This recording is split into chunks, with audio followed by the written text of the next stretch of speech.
Hello everybody, my name is Israel Condon and I'm an amateur artist, just like you. If you're not an amateur artist, go away, we don't want you.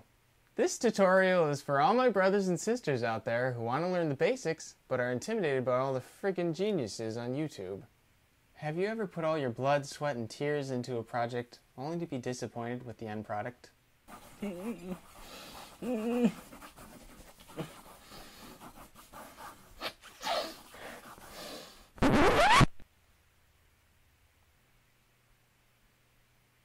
If that's you, then this is the right place to be. So let's get started. The first thing you need is paper. Not just any paper will do. You need paper with tooth. This is medium weight paper. It has good tooth, so it'll pick up your marks well. Next you'll need pencils. It's good to have a variety of hardnesses from a super soft B to a very hard H. HB gives a medium weight, medium value line that can be used for most anything. 2H gives a much thinner, lighter line that is very good for gesturing in objects.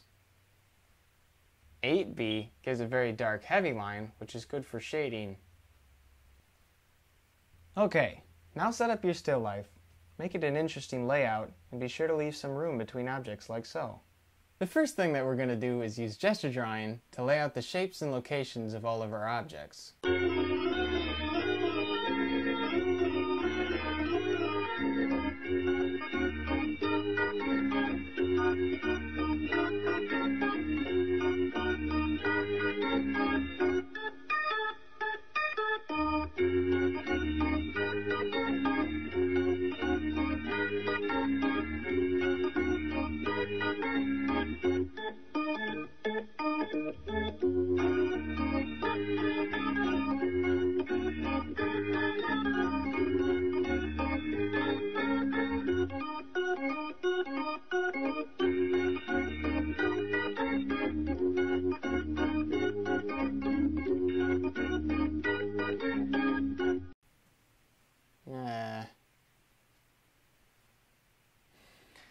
There are also several erasers you can use.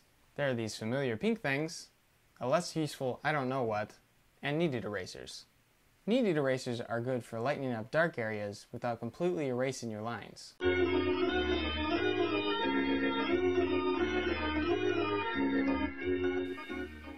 Of course, we can always redraw the lines too. So, we want to try and get our lines better, more accurate to what we actually see. And I didn't do this very well the first time. So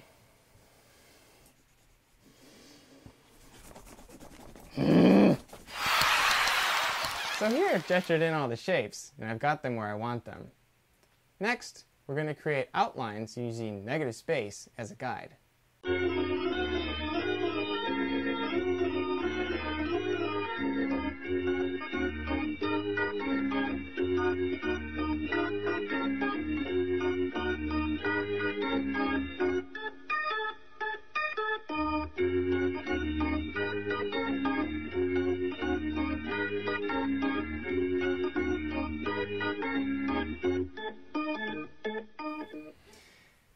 Now, it's very important to get the positioning right so that your drawing is well balanced.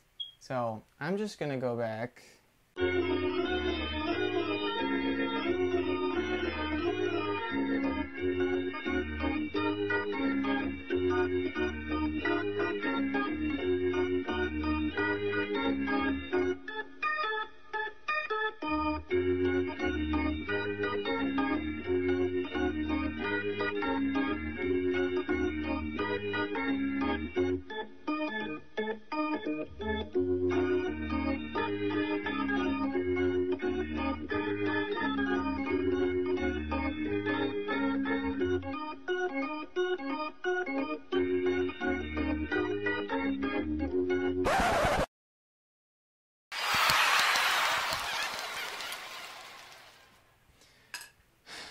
Okay, so we're back to where we should be.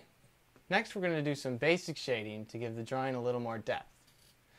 At this point on, it's all detail, so do whatever you got to do to get through it. Let's get started.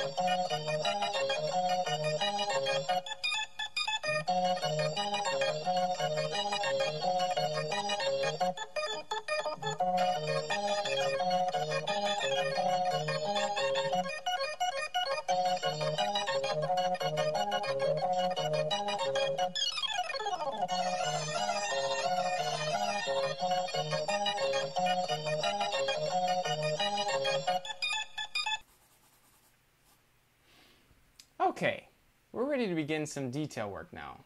Things like polishing up your lines, correcting your shading, and getting everything just how you want it. This is a pretty subjective process, and each artist's piece will be different. Therefore, I'm going to let you go and do this on your own.